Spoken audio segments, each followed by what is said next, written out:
Well, I hope that we'll ultimately be remembered as an administration that has really encouraged everyone to rethink education, because the way that we've done it for over 100 years and largely do it the same today is not working for way too many students.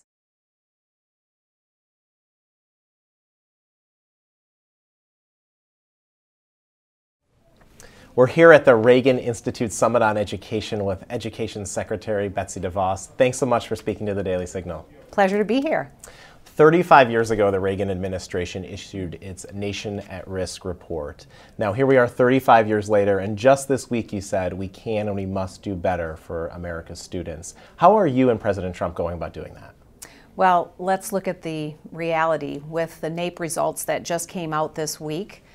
We look at the historical patterns, and while there's been minimal gains in the results, the reality is that all of the results have been unremarkable over these years since the NAEP has been administered.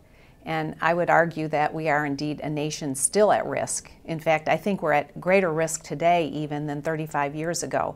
When we look at how the world around us has changed, how technology has advanced in so many different sectors of society, and yet with education, our students just are simply not being prepared as a rule.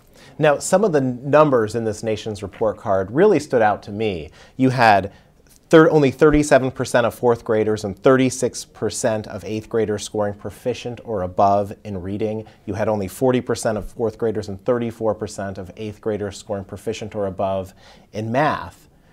These scores have also stagnated. We haven't seen the gains year after year. They have. What can be done to make improvements? Well, I think we have had constant efforts at the national level to introduce and interject more opportunities for parents to make decisions that are best for their children.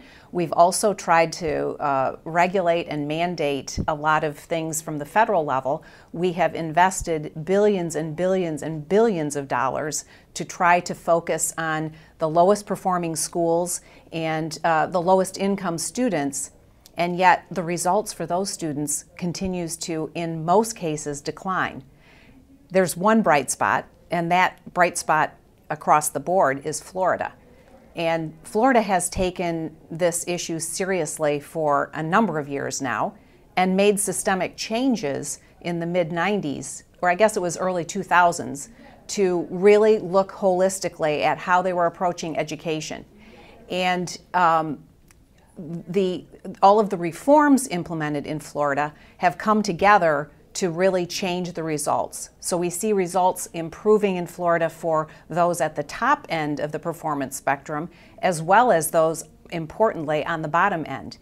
We look at some of the reforms being, merit pay for teachers, accountability, A to F grading systems, giving transparency to parents to understand how their child's school is doing on behalf of its students, and importantly, offering a range of choices to parents with from lower incomes or children with special needs. Well, it really is remarkable that 49 out of 50 states haven't seen gains like Florida has. So looking at Florida specifically, what can you do at a federal level to encourage other states to look at that model and some of the reforms that they have made and encourage other states to perhaps move in that direction? I think some of the opportunity comes through the Every Student Succeeds legislation, which gives a great deal more flexibility back to the states. We need to see states actually take that flexibility and translate it and transfer it down to the local level, to the school building level, to let them try new things and different things, to really encourage all schools to rethink how they're approaching education for the students that they're serving. We need to see a lot more creativity at the school building level. One of the other things that came out in the report card was the gap, the widening gap between high performers and low performers. Yeah. What are some of the things that concern you most about that widening gap, and what can be done, again, to perhaps close and narrow it?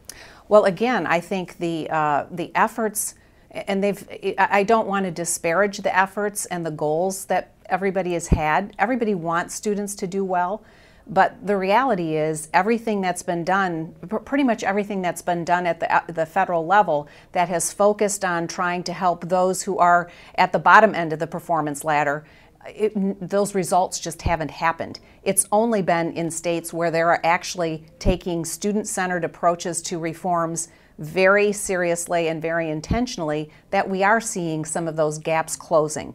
And I refer back to Florida. When Florida started their reforms, they were 47th, 48th, and 49th on the NAEP scores. Today, in fourth grade math and reading, they're fifth in the country and eighth in math. So it is indisputable that the reforms that they've undertaken there have made a significant difference for the students.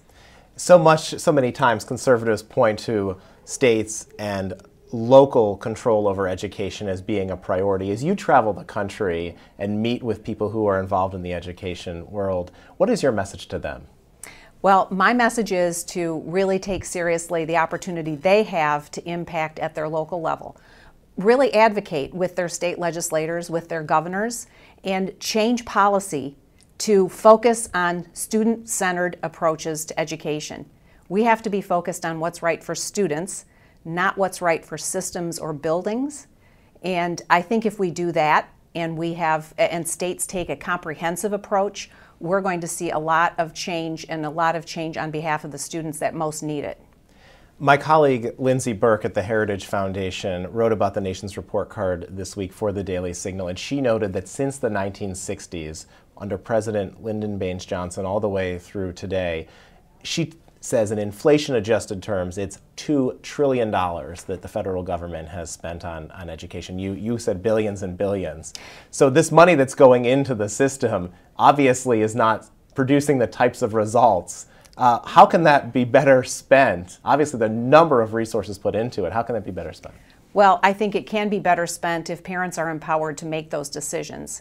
And we are advocating broadly. We'll soon have a more specific proposal that would complement what states are doing.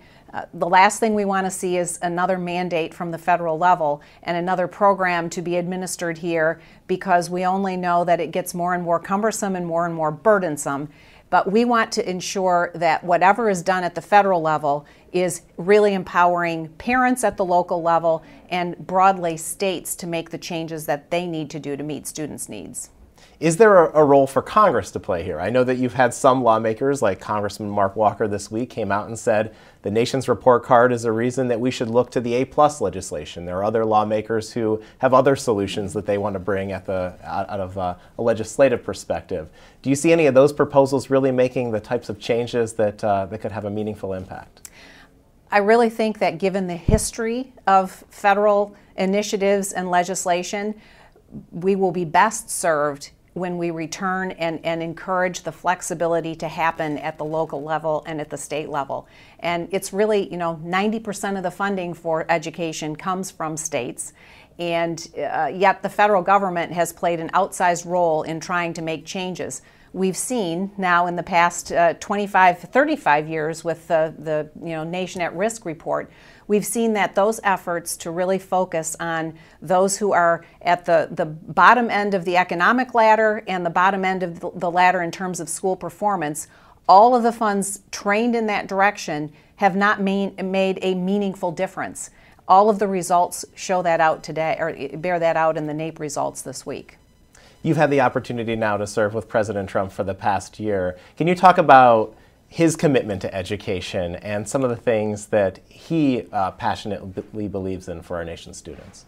Well, the fact that he has advocated for parents to be able to make the choices that many higher income parents have been able to make for their students, that has been so consistent with all the work that I've done over the years. He has a commitment to helping ensure that people are empowered, parents are empowered to make sure that their students have the kinds of options that others have. And as you look back on your first year, and also looking ahead, how do you want to be remembered as the Education Secretary? Well, I hope that we'll ultimately be remembered as an administration that has really encouraged everyone to rethink education. because the way that we've done it for over 100 years and largely do it the same today is not working for way too many students. We need to have a lot more creativity, and we need to empower people at the local level, teachers in buildings, leaders in good, effective leadership in buildings, but importantly, parents to make the right decisions for their kids. Secretary DeVos, thanks so much for spending time with the Daily Signal. It's my pleasure. Thanks for having me.